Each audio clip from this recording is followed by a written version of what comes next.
Hey, it's Dr. Lee Warren, Season 3, Episode 15 of the podcast. I've got Michael Guillen, PhD, Emmy Award-winning ABC News science reporter and cosmologist, physicist, mathematician, and author of the amazing book, Believing is Seeing. Let's get after it. So we usually pray at the start, if that's okay. You want to pray? Yeah, let's do it. Okay, go ahead. Well, Lord Almighty, we just come to you with hearts filled with gratitude for the technology that makes this conversation possible. And we pray that whoever is able to hear this will be blessed by what we have to say, and that you be glorified by our words and deeds, Lord. And just thank you for this opportunity to speak to Lee and about matters that are extremely important to all of us, Lord, in this fallen and struggling world. And we just pray all of this in Jesus' name. Amen. Amen. Thank you. Michael Guillen, welcome to the show. Lee, thank you so much for having me on. I am really, really looking forward to this. Thank you for inviting me, my brother. Amen. So I know a lot of our listeners will have seen you on television, and you, of course, were ABC News and PBS and all over the place. And most of us knew you as a journalist before we knew your credibility as a scientist. So I think it'll be fun to cover some of your story. I've just read your beautiful new book, Believing is Seeing, and you're remarkable job, by the way, with the book. Thank you for writing it. Oh, you're welcome, Lee. And yeah, it's been quite a journey, not one that I ever anticipated. I was born in the middle of the Mexican barrio in East Los Angeles, the real deal, not like Cheech and Chong, although I think Cheech and Chong, I think at least one of them really was born in East LA. I can't remember, but I'm definitely the real deal. Yeah. And so, I never met a scientist in my life. There are not a lot of scientists walking the sidewalks of East Los Angeles. Right? And nobody in my family ever had anything to do with science. Most of them, frankly, didn't get past high school. And yet, at age 7, which puts me about the second grade, I just fell in love with science. And that passion, that desire to be a scientist just completely captured me. And it really got me out of the barrio into UCLA, where I got my bachelor's in physics and math, and then on to Cornell, where I trained in physics, math, and astronomy, got my PhD there, and then went up to Cambridge to teach at Harvard, where I taught physics for about 9 years.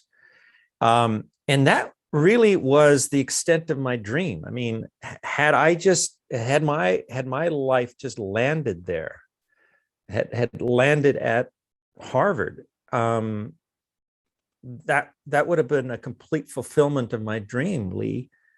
And yet that was really just the beginning of this crazy life that I've lived. And now in retrospect, as an adult, I'm beginning to put together the pieces. I think, and I'm speculating, of course, but I really do believe that the Lord placed this passion for science in my heart at such a young age, because he knew that we would be living in a scientifically intoxicated age, where people really saw science as the miracle worker and not Jesus or not God or anything like that. And so I'm perfectly positioned now to have a conversation like you and I are having, and have the credibility to speak as a scientist, not just somebody who's, blowing hot air. So I'm really grateful to God for the life that he has given me. It was not anything I sought out past Harvard.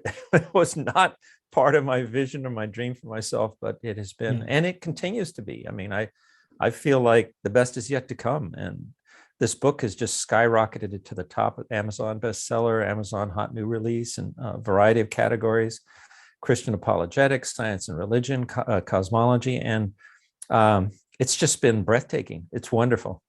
That's great. It just came out, a couple of weeks ago? Or yeah, just a couple of weeks ago. And, Lee, even before it came out, and my wife has been kind of monitoring it ever since we announced the book.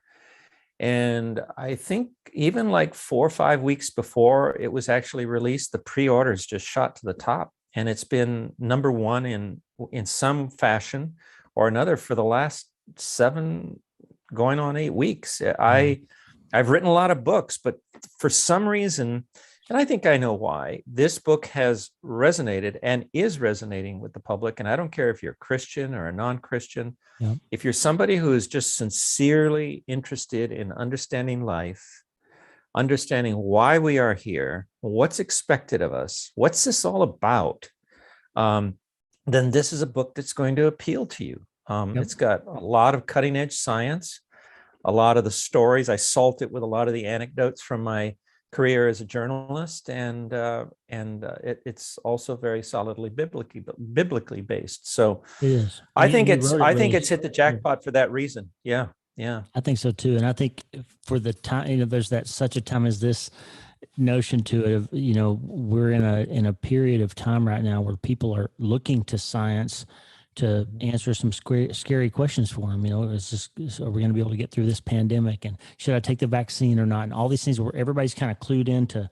trust the science, follow the science. And here at the same time, we have, what do I really believe about God, and how do those two things marry up? And so having a Christian who's also a real scientist, and he's not he's not your country doctor. He's a PhD scientist who's a physicist and a cosmologist and all these big branches of science that question how we even got here. I think it's very timely, Michael, and you wrote it very well. Thank you. It's got some God connotation to it, obviously, as I read it. So I'm really impressed. One of the things the book does is to just chronicle my journey from atheism, from that little kid who just fell in love with science and had no room in his worldview for God or anything related to God. I was just completely consumed, dominated by science, to that grad student at Cornell many years later, who began questioning what questions science could answer thoroughly, and which ones it couldn't. And one of the things that I discovered as a grad student was that the universe is mostly invisible. We now believe that about 95%. Imagine that. Yeah. Imagine that, Lee. 95% of what we call the observable universe, which is kind of a misnomer, really, because 95% of the observable universe is invisible. Unobservable. And yeah, right. And we won't even talk about the unobservable universe. But, we believe it's locked up in the form of dark matter and dark energy. And those are names for things we just don't understand. They're placeholders. That's right. We may as well just call it, matter X and energy X. We absolutely have no idea what they are. That's right. So it threw me into a crisis, because then I thought, well, wait a minute, I've been living by the motto, seeing is believing. I'm not going to believe something unless I can see it, test it experimentally, and so forth and so on. It's a very typical scientific motto, and very skeptical. And I knew I had to ditch that, because now science itself, my beloved science, was demanding that I believe in a universe that I mostly cannot see. That's right. And so the question then arose, and again, this is just part of my intellectual journey. This has nothing to do with religion, right? This is an intellectual crisis that I'm describing. And it began for me in about the second year of grad school. And so I knew I had to ditch seeing is believing, but then the question is, well, what then do I live by? What motto do I live by? And beyond that, I started asking myself the pointed question: how did this amazing, mostly invisible universe come to be? And then I discovered that it was designed for life. If you look at all the parameters, the relevant parameters of the universe, what we call the natural constants of nature, or the natural constants rather, they all line up so that the universe is hospitable to life. And that's either a gigantic coincidence, which it could be, right? It's infinite. The probability of that being the case is infinitely small, but as a scientist, I have to admit, yes, it could be one giant coincidence, or it could be that we're just one universe in a multitude of universes, which is one of the theories out there, or that was done intentionally, that this universe is intentionally created for life, and that it's not a coincidence.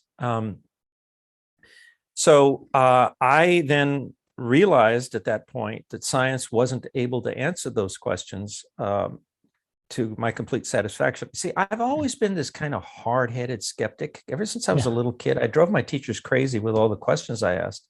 Yeah. I still drive people crazy with the questions I ask. Me too. People interview me, because I have all these credentials and I supposedly have all these answers. And yes, I have some answers. Mostly I have a lot of information that I think would prove useful to people, right? But for every answer I can offer, there are like a million unanswered questions. And so I was really at a crossroad, and I decided, well, okay, if science, the thing that has taken over my heart for the last 20 some years of my life, right? Because I was like 20, 22, 23, right? When I was thrust into this crisis, where do I turn for answers? And I remember Carl Sagan, who was a professor of mine at Cornell. I had taken classes in exobiology from him, which is the study of life outside the universe, outside the Earth. And he often, when he was being interviewed, he would often talk about the Vedas. And I didn't know anything about that. But then I went to Olin Library, the graduate student library on campus, and I found out the Vedas are the sacred literature of the Hindu religion. Yeah. So I just like to ask questions. I'm a very curious person. I knew nothing about Hinduism, nothing about the Vedas. So I started informing myself of them. I just immersed myself in Hinduism. And then a friend of mine, as I recall, gave me a copy of the I Ching. So I started getting interested in Chinese mysticism and Confucianism and Buddhism. And then my thesis professor was Jewish, so I got interested in Judaism, even started going to Shabbat services with him on Friday nights. And then a guru was making the rounds of the college campuses back then, Maharishi Mahesh Yogi. Yeah. And I was captivated with the whole idea of transcendental meditation, because the guru promised that if you became a real devotee of transcendental meditation, you could actually levitate. So I thought, as a scientist, I thought that would be really cool to countermand gravity. So I was still the nerd. And none of it panned out for me. None of it answered my questions. And then on a dare from a beautiful co-ed, I read the Bible with her. And I tell that whole story in the book. We don't need to get into it here unless you want to. But it's Lee, look, I mean, I'm explaining to you what happened to me over the course of decades. Yep. I'm condensing it down to a few minutes. And even as I'm recounting it for you and your listener and your viewer, it's hard for me to really believe. I mean, you can't make this stuff up. I couldn't write this script. And it's got the hand of God all over it. But this beautiful sorority girl comes into my life out of nowhere. And you were like a nerd monk. Yeah, and I'm seriously. In fact, I was on a show recently, and they were asking for pictures of me when I was in college, and so my wife was digging through, the archives, and she dug up some pictures. And I mean, if you could see me then, it was like, big hair, just brooding countenance, and hardly dressed. And I mean, hardly groomed myself. I begrudged eating. I slept 3 hours a day. I mean, I was a dyed-in-the-wool scientific monk. But yet this beautiful sorority girl from Kappa Kappa Gamma comes like out of nowhere. And I do believe God sent her into my life. He did. She was a lapsed Catholic, and her parents got divorced. And so when they did, her mom got into all this new age stuff, crystal gazing and all that kind of thing. And Laurel just went along with it because she was a teenager and she was fascinated by it. So when she came into my life about the second or third year of grad school, she was an undergrad. So I robbed the cradle when I married her. But she said to me, look, you're like out there searching for answers. And she said, I've never read the Bible. You've never read the Bible. If you read it, I'll read it with you. And I mean, I was a nerd, Lee, but I wasn't stupid. And I thought, wow, that would be a nice way to spend a little more time with this really pretty girl, because I felt I hit the jackpot. And I hadn't, and by the way, I'd never had a girlfriend. I mean, I had no social life. I spent 7 days a week, 21 hours a day, literally either in my basement lab, so I didn't know if it was day or night, or in a classroom. So this was a whole new experience for me to have a young woman in my life. We became girlfriend and boyfriend eventually, and she's so smart. And as we were reading the Bible together, it took us 2 years because we were questioning everything. Again, I'm just a person who asks questions and demands answers. But it was a game changer for me when I started reading the New Testament. So all of that is part of the reason why I wrote the book. And that's one part of the book. So if you get nothing else from reading Believing is Seeing, you'll at least get to see how someone like me, who has a passion for science, went from atheism to Christianity. And it was, right. We've only just, hit the highlights, but it's been quite a journey. It's an amazing journey. I had a guest on the show, 2 guests not long ago that are also from Tyndale, that have written a book called Designed to Heal. And it's 2 doctors, and basically their whole thing is about how the study of the human body shows us that it's not an accident that we have all these processes built into us to heal our wounds when we're injured, right? And as we were talking about their book, Jenny McLaurin, who's a pediatrician, said, I asked her about how the book was doing and how it's spreading around. And she said, well, I just decided I was going to let God take care. I was going to take care of the depth and let God take care of the breadth of how far this book went. And I just want to share that with you. Like your book is getting broader because you took care of the depth. I mean, you really did. And I want to encourage you listeners. Tyndale has graciously agreed to give away 4 copies of Michael's book, Believing is Seeing. So the first 4 listeners who write in to me at lee@drleewarren.com or wleewarrenmd.com/voicemail, if you leave your name and your address, we will send you a copy of Michael's book. And I can't encourage you highly enough to read this book. It's going to help you. So just want to get that out of the way. We're going to give away some of your books today.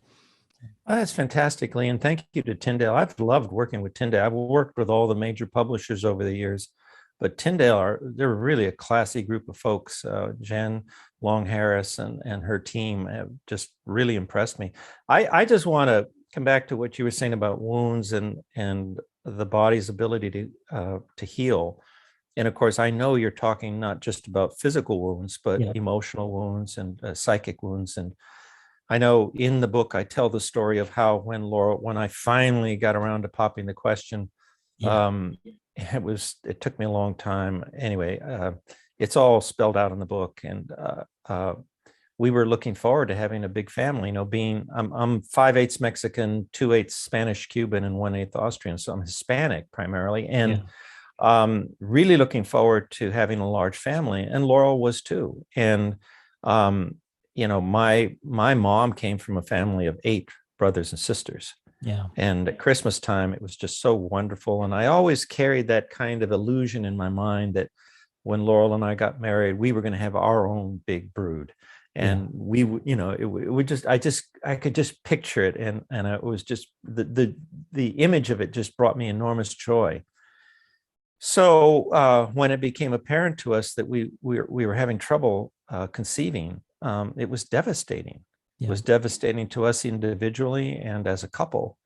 And being that I was at ABC News, I had the opportunity to see the best doctors in the world. I remember so Dr. Zev Rosenwax over at Cornell Weill Medical Center in New York City. He had been making headlines around that time because he helped Celine Dion, the singer, become pregnant with his fertility treatments.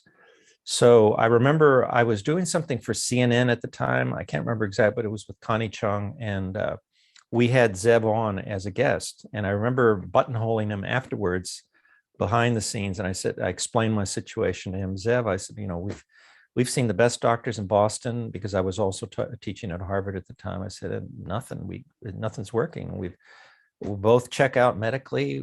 We come under this category of unexplained infertility. I think it's about 25% of the couples. You'd probably know, Lee, better than I, but I think it's, as I recall, the doctor told us that about 25% of the couples that aren't able to conceive fall into this. They just can't they can't put in their finger on anything wrong with either Laurel or me.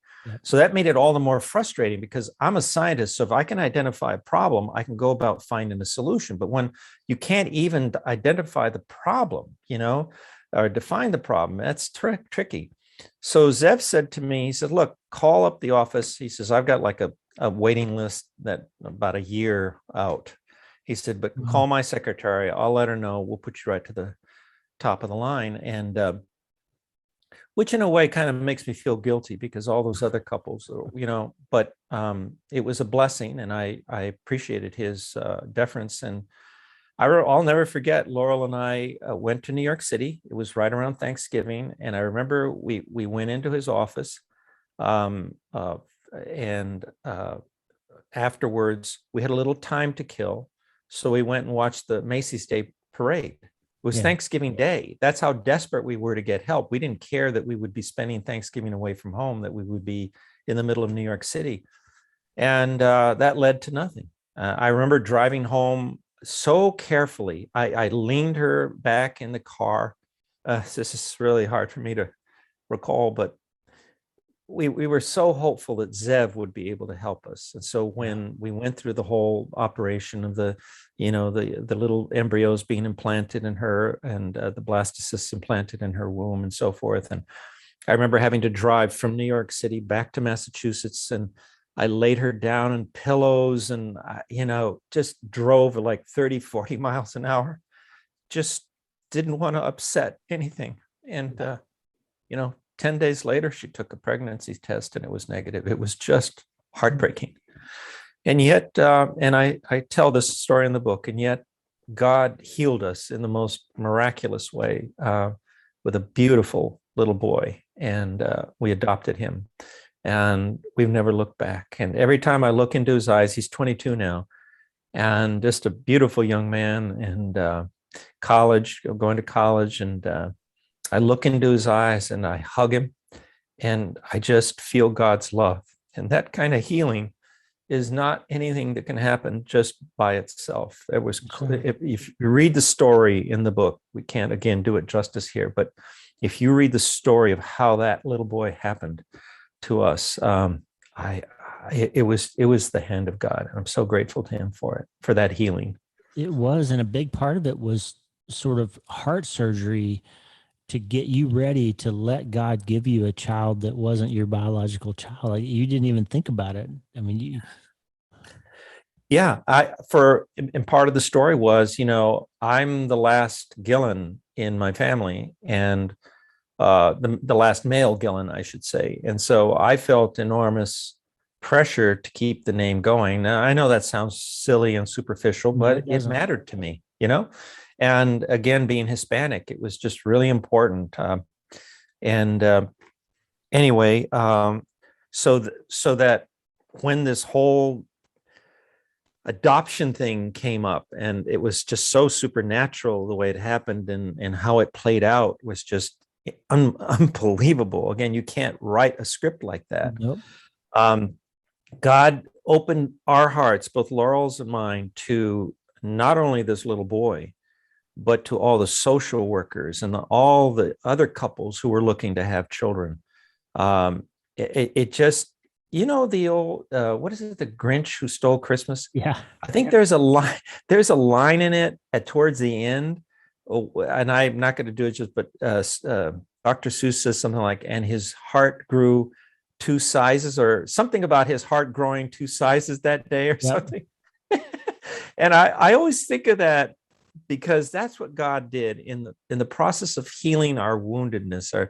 And it was a woundedness that almost tore us apart. And I think that had we not already at that point in our young lives been have embarked on the Christian journey, we were embarking together. I wouldn't say we were fully Christians at that point, but we were on that Christian journey, and we were praying so hard every single day, that had it not been for that, for God's love and faithfulness, I think we would have been torn apart, because it was bleak, Lee. It was so dark getting up in the morning, and I had everything. I was making a good money at ABC News. I had a lot of fame and fortune, 5-star hotels, limousines, first class travel. But I would, in big house, huge house on 30 acres, just like, you would think I was living like a storybook existence. And yet during those days, I would wake up in the morning, I'd feel so barren. Yeah. My whole life would seem so dark and meaningless and cold. And I thought, gee, I'm never going to be able to be a father. And the name's going to stop with me. And all that stuff was just playing in my head. And it was during that whole crisis, again, I describe it in the book, where I went from just believing in God, believing that Jesus is the Son of God, to actually dropping the other shoe and outright surrendering. And in the book, I explain the huge difference there is between just believing and surrendering. That's right. Well, it was during that crisis, it broke me, Lee. It broke me. But it broke me and then pieced me together into a whole new man. And I was better for it. Yeah. And that it just takes my breath away how that happens, because if you don't allow God into your life, you will be broken and you'll be like Humpty Dumpty. Nobody will be able to put you back together again. That's right. But when you allow God into your life, he can pick up those pieces, the pieces of your pain and woundedness and hopelessness, and put you back together into somebody you won't even recognize. It's beautiful. That'll preach all day long, brother. That's beautiful. I'm going to share something with you. We haven't talked about this. I don't think I've said it out loud to anybody, but Lisa and I have a blended family. So she had 2 children and I had 3 children. We married and both had kind of some brokenness in our past, and our families blended beautifully, and her kids are my kids and my kids are her kids, and they've never called each other step anything. It's just been a family, and God did that. But when my son Mitchell died in 2013, he was the end of my last name, just like you just expressed. And it was something that was psychically wounding to feel like your family name is going to die out. And our daughter Kimber had our grandson Jason. His middle name is Warren. They gave him my last name as a middle name, but that feeling of your people ending with you that's real. And I think there's some people who are hearing this today that are going to be blessed by you sharing that, because God healed that place in you, and it's beautiful. That story you told, it's just beautiful. So thank you. Thank you for validating that feeling, because sometimes I felt, well, that's a pretty shallow thing to think, but I look back at my heritage, my father, my grandfather, and all they've achieved and all they went through. They were simple people. My grandfather never went past the 3rd grade, and my dad worked his way up from nothing to become an attorney. And I was so proud of my dad. I am proud of my dad. Yeah. He's with the Lord now. And then to just think that I'd come along and drop the ball somehow, that legacy was going to die with me. But you know what, Lee? What I just discovered so much in this journey. And one of the things I discovered is just how overrated genes are. And I think you kind of alluded to it right now. I remember in preparation for adoption in Massachusetts, Laurel and I had to attend 4-hour classes every Monday night for I don't know how many weeks. And it was pretty grueling. It was interesting. And you got to meet a lot of really interesting people, other couples who were looking to adopt and so forth. And every Monday night, they would have at least one featured speaker. And I remember, I think I tell this story in the book at greater length, but I remember this one gentleman, one Monday night, he was there and he had like 8 kids, and talk about a blended family. Some of them were his biological children and some of them were adopted children. And I just listened to him. And afterwards, the break, when we broke for coffee and cookies, I went up to him and I said, "Be honest with me." I said, "Do you love your biological children more than your adopted children?" And I really emphasized that, please be honest with me. Don't blow sunshine. I need to know, because this is really scary what Laurel and I are going through right now. And he didn't even blink an eye, Lee. I'll never forget. And now you know it's true. Yeah. He said, "No, there's no difference." He said, in fact, I'm going to let you in on something. I said, my favorite kid is little Frankie. I adopted him. And then he went on, and I tell the whole story in the book, but oh, Lee, I mean, think about what we're saying. I mean, I wouldn't wish that kind of pain and woundedness on anybody. But on the other hand, I cherish it.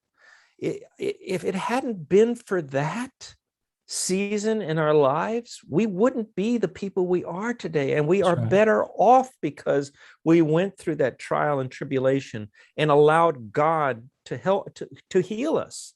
That's right. And I can't imagine not having to go through and not imagining that I have my boy who I love so much. Yeah. And there's hardly a day that, he's in Denver now. We're in Texas, but he's going to college and he's got a girlfriend, and I'm so proud of that boy. And there's hardly a day that I don't at least text him and say, I love you, because I want him to know how much I just thoroughly love him. And I tell him, you are the best son any father could ever hope for. And I mean that, Lee. I mean it sincerely. I can't imagine a father hoping to have a better son than mine. And it's all because of God's healing mercies. Praise it's all God. him. Praise God. I'm going to segue. I think what we're about to get into is going to validate what you just said. But I think the story of you being, so you were raised really by Christians, Pentecostals, right? But you had this doubt and you had this skepticism that turned into atheism as you became more, pursued your scientific brain that God gave you more. And you ended up in some amazing places with world famous scientists like Carl Sagan and all that, and understood the big mysteries of the world and all those things. And then God broke you in a particular way, and your scientific brain was able to see. He came to you and allowed you to see him in the big things of the universe in ways that explained what you found out from science, that explained God to you. And he did the same thing for me, almost in reverse. In neuroscience, the questions get smaller. We look deeper into littler things and smaller things, and we keep going. And a lot of people have asked me, why do you believe in God if you're a brain surgeon? How can you be so silly, right? And I say, well, every time we develop a better imaging study, we see more organization and more detail, and the questions get bigger. Like we never get down to where we go, oh, that's how a nerve. Oh, I now understand everything we can see deeper. It's like, there's 25 more levels of organization down there. Like somebody's doing that. Like somebody's putting that stuff together. Right. Yeah. So for me, I was raised a Christian, but I was kind of I was saved, but I wasn't 100% convinced, because I was dealing with neuroscience and, dealing with these big questions, and I believed, but I didn't believe at the same time. And when I lost my son, I really needed to believe that I was going to get to see him again. And I really had to figure out how it could be true that Jesus said, in this world, you're going to have trouble, but that he came here to give us abundant life. Like I needed to figure out how both of those things could be true at the same time. And the Holy Spirit said to me, the same way quantum physics works, Lee, an electron can be in two places at the same time. Like it can be true that life can be hard and life can be beautiful. And it can be true that your son is dead, but he's alive. And it is true. And so I saw in your story a lot of parallels to mine. And just for a second, like give us a glimpse into this big brain of yours that God gave you, and how you needed some way to answer all those questions you couldn't answer in science. And somehow God answered all of them in a way that was valid for you. Like just talk about SQ, IQ, all that stuff. You covered that ground. It's so perfect.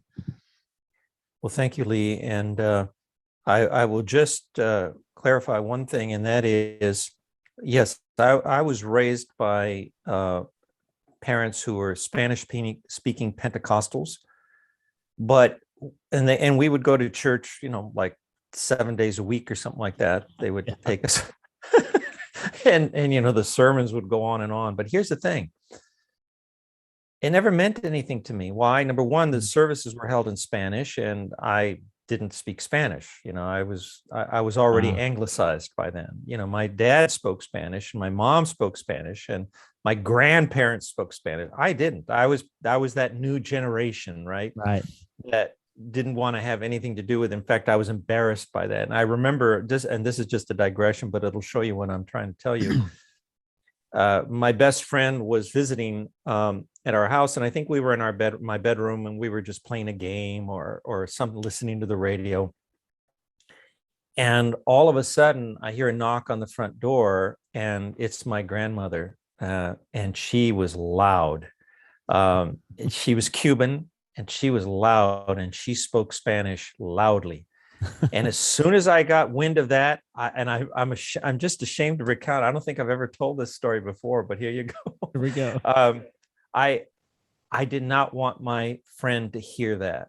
I didn't want him, because there was some discrimination against Mexicans and stuff growing up in LA. But more than that, I was just ashamed of it. And so I actually made him get out of my bedroom through the window.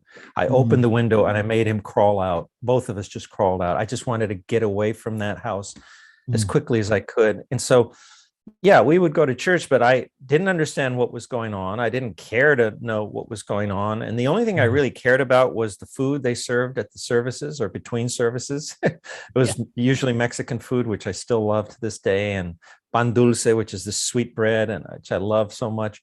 And also I got to play the drums. They would take us kids after Sunday school up into the main sanctuary, and the kid who was first in line went to the drums and got to play them. So I always muscled my way to the front of the line, but truthfully, that's all that meant to me. I mean, I didn't know nothing. I hadn't read the Bible or anything. So it wasn't even that I was skeptical. I was just clueless. All I cared about was science. And so, but anyway, yes, when I took Laurel up on that challenge in about second or third year of my grad studies to read the Bible, I did it, grudgingly, because I had told her at one point, I said, I really don't want to read the Bible because people who read the Bible hate science. At least that's my impression, right or wrong. That was my impression. So why would I want to read this book that people who love hate science? It's my number one love in life. So, but anyway, because I wanted to spend time with this pretty girl, I did it. So I think that was part of God's plan too. It's like, but anyway, what struck me is we went through the Old Testament. It was interesting enough. I wasn't particularly impressed. And frankly, if it had been only the Old Testament, I would probably still be an atheist. Yeah. Because there was nothing in there that struck me as particularly earth-shattering. It was all very logical. An eye for an eye, a tooth for a tooth. You wrong me, I wrong you. Right. You screw up and I'm going to punish you. And, it was just this kind of back and forth between us and God. He would offer us a second chance, we'd blow it. Then he offers us a third, and he'd punish us, and then he'd offer us, and then we'd blow it. And there's like no happy ending. By the time you get to at the end of Malachi, it's like, this is like the most depressing story in the world. Why in the world would I want to base my life on the Old Testament? It just doesn't make any sense. Right. But when we started reading the New Testament, within weeks, it was like, wow, it was like a thunderbolt. Why? Because of Jesus, this character Jesus, who is clearly the central figure of the New Testament. And he just like comes out of nowhere, and he just lights up the Bible. I mean, like there's a darkness in the Old Testament, and then Jesus comes into the world, and there's just like light and hope and love and forgiveness. It's a whole different theme, a whole different narrative. That's right. And in particular, the way Jesus spoke struck me when he said things like, the first shall be last, or you should love your enemies and not just your friends, or you need to die in order to live. All these things, which on the surface make no sense, they're illogical. And you want to say, what is this man talking about? This is just gibberish. Yeah. And a lot of people, in fact, do dismiss Jesus in the New Testament because they don't think beyond that.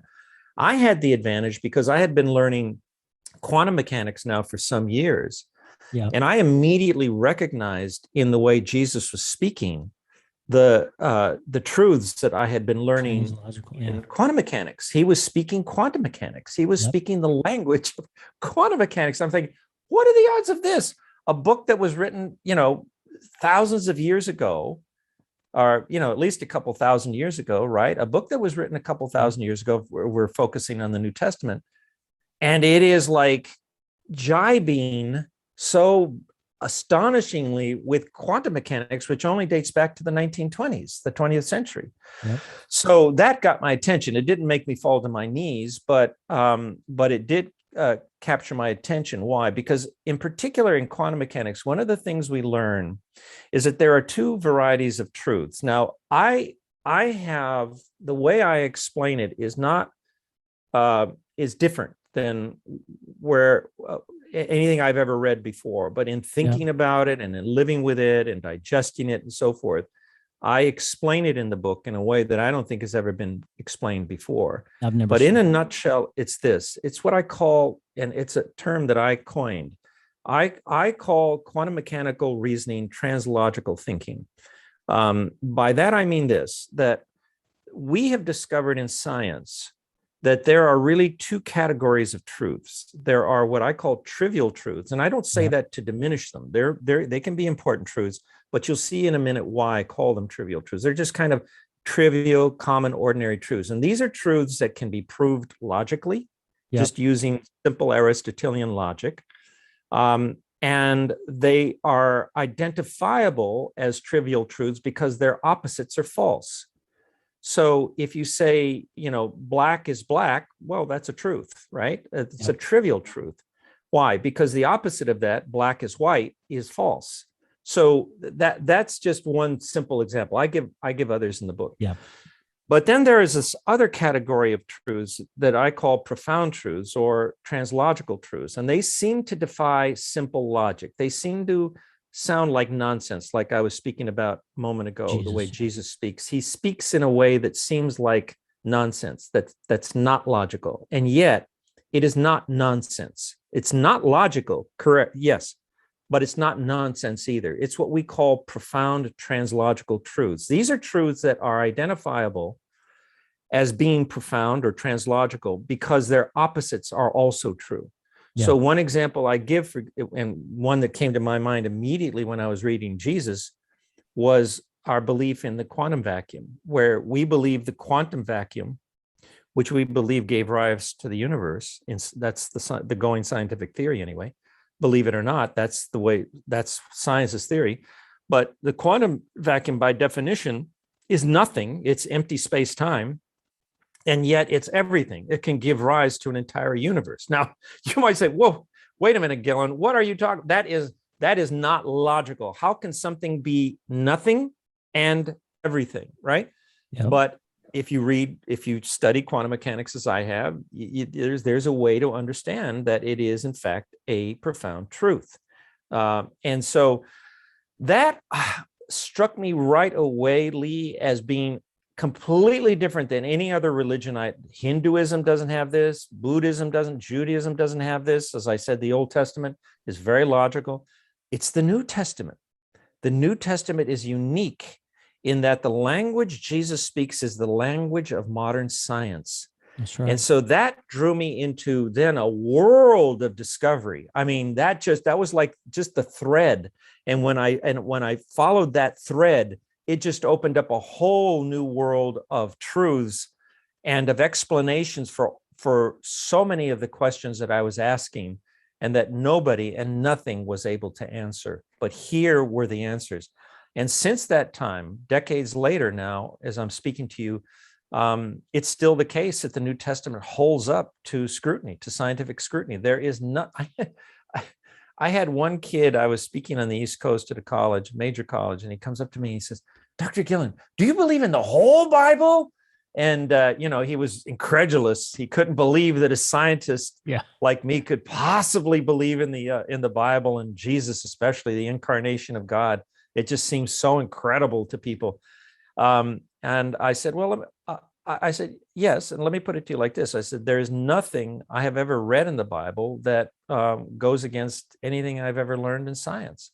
And I'll go even one step further. There's nothing on the horizon of science that even remotely threatens the truth of the New Testament. If anything, and this is like the cherry on the sundae. If anything, science is becoming more supernatural-like. So it's actually becoming more and more in line. It's coming to be more and more in line with the Bible, not less and less and less. And I give examples of that in the book. It's actually quite astonishing.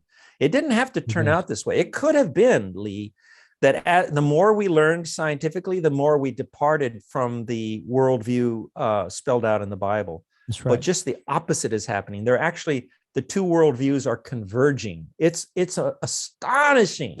I just wish more people would take the time to realize that. That's why I wrote the book. It's kind of, by reading this book, I kind of catch you up on what's going on. You don't have to do the decades of research that I've had to do to get to this point. I digest it into just a single book.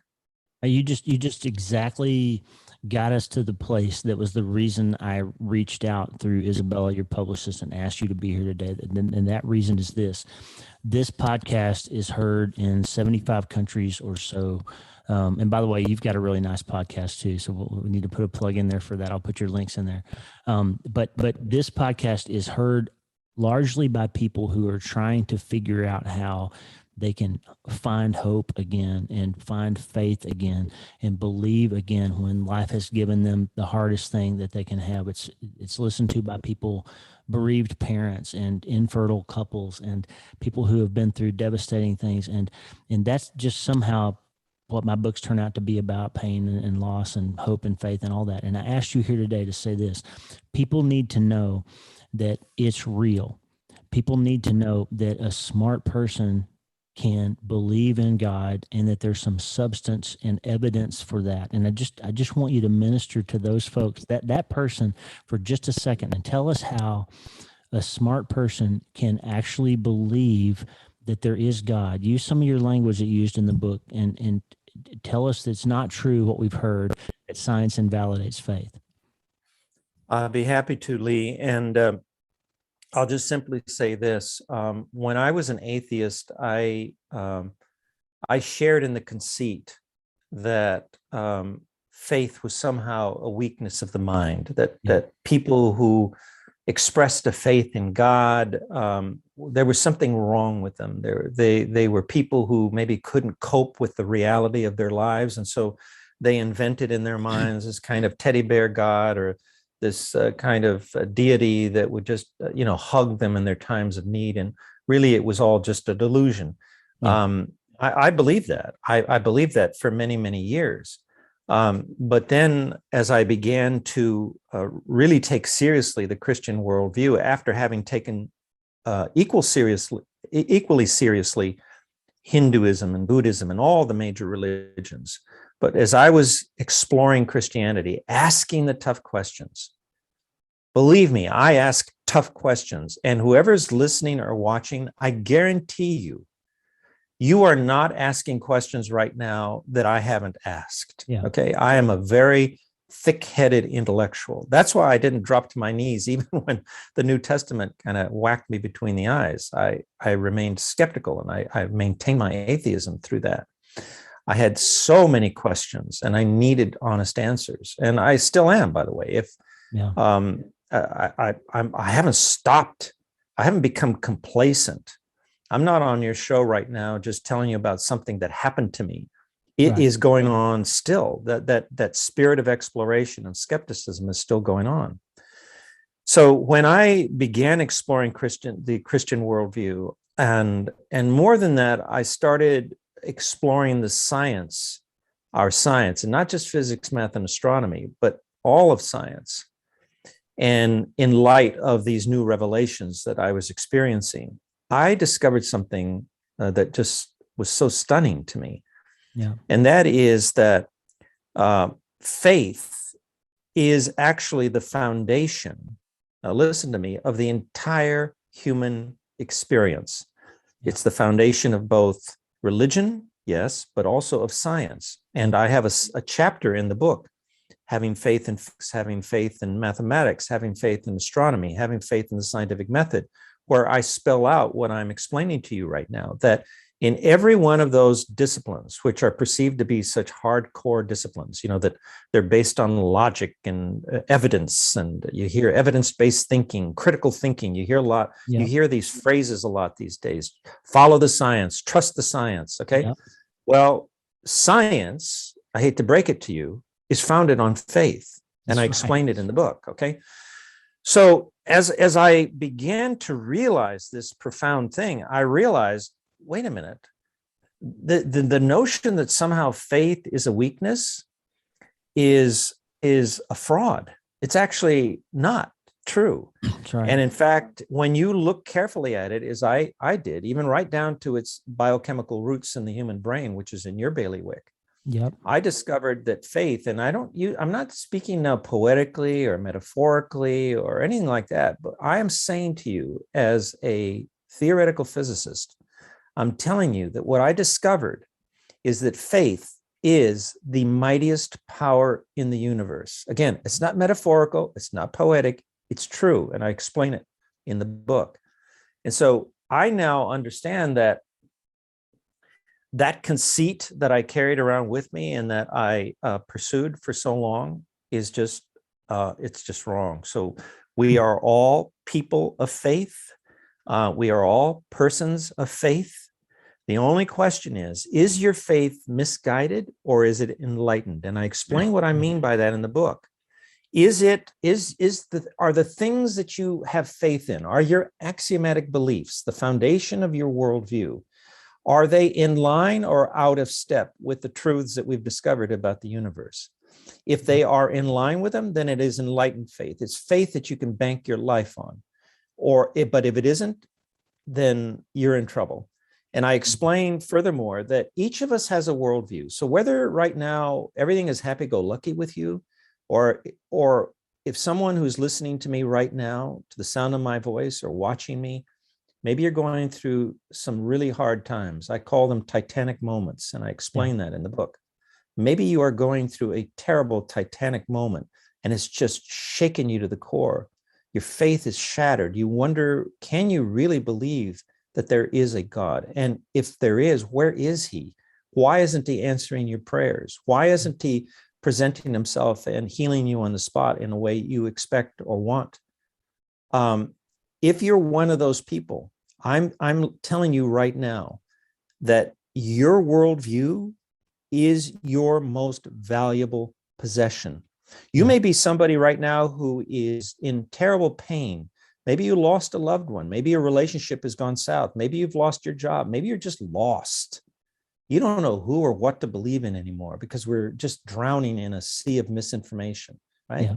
You may live in a 5,000 square foot house. You may drive a Maserati. You may wear designer clothing, but none of that matters. Your most valuable possession right now is your worldview. And there are three things about your worldview that matter, three metrics that tell you everything about your worldview that you need to know. What's its foundation? Is it misguided faith or enlightened faith? What's its size? Do you only believe in physical reality, or do you allow for the possibility that there are other realities? And number three, what's at the center of your worldview? Is it you or something greater than you? Okay. And what I'm saying to you is, during your Titanic moment, the thing that is upsetting you right now, maybe devastating you right now, your worldview will either be your best friend or it'll be your worst enemy. That's right. Let me tell you something. Let me tell you. I was speaking at the University of Kentucky. This was just before COVID hit. And we were in the Q&A session, and the little gal in the theater on the left stood up. I thought she was going to ask a question, but she had a cell phone in her hand. And she said, Dr. Guillen, a lot of us are receiving a blast text right now that a student has just committed suicide in one of the dorms. Mm. Well, you can imagine, I mean, the whole theater just, and it was a packed theater, it just fell silent. And we uttered a prayer for this student. None of us knew who it was, but we just felt it was the right thing to do. And the following morning, I looked in the news, the local news there, and sure enough, a student had committed suicide the night before. Now, I don't know who that student was. I knew nothing about him, never got to meet him. But this much I can tell you, that in his hour of greatest need, in his Titanic moment, his worldview failed him. His worldview ended up being his worst enemy. They call it suicide. I call it death by worldview, because it was his worldview that killed him. Nobody else pulled the trigger. It was his worldview that said to this young man, there is no hope for you. You're going through a crisis. You can't see your way out. You can't think your way out. You're a college student. You think you're smart. You have a pretty good IQ, but you can't figure it out. And his worldview killed him. And that's why I'm saying to you right now, those of you who are listening and watching me, if you're going through a crisis, look no further than your worldview. Who's at the center of that worldview? If it's just you, then you're stuck. Because if you can't figure a way out, there's no hope for you. But if at the center of your worldview is a God who is God of all possibilities, the God of love and of mercy and of faithfulness, and those aren't just words from me. I've experienced his love. I've experienced his forgiveness. I have experienced his faithfulness. He has not let me and my wife down, not once, not once. Amen. Even in our darkest days, he has never failed us. If he is at the center of your worldview, there is hope, and you will get through this. You just need to be patient and hang on to your faith, because that is your most valuable possession. Amen. My goodness. Michael Guillen, what a beautiful book you've written. I can't think of a better way to end this time together than with what you just shared with us. I love it. It's beautiful. Your career has answered big questions for science, and it's brought you to the foot of the cross, which answers the only question any of us really need. And I'm so grateful that you took the time to be with us today, Michael. Just really grateful. Thank you so much. Thank you, Lee, and God bless each one of your listeners and your viewers. Amen. Thank you. A great conversation with Michael Guillen. Check out Michael at www.michaelguillen, that's Guillen, michaelguillen.com. His new book, Believing is Seeing, is available everywhere books are sold, from Tyndale. Amazing book. Check it out and join the conversation, michaelguillen.com. Hey, my website is wleewarrenmd.com. Add the /newsletter for my weekly newsletter, where we talk about how to change your mind and change your life. There's a prayer wall, wleewarrenmd.com/prayer. People all over the world praying with and for each other, and wleewarrenmd.com/voicemail. If you want to leave a question, comment, idea for an upcoming episode, or anything you want to talk about, keep it classy so I don't have to bleep you out, but wleewarrenmd.com/voicemail. Check it out every week. Dr. Lee Warren Podcast, wleewarrenmd.com/podcast. God bless you, friend. Have a great day.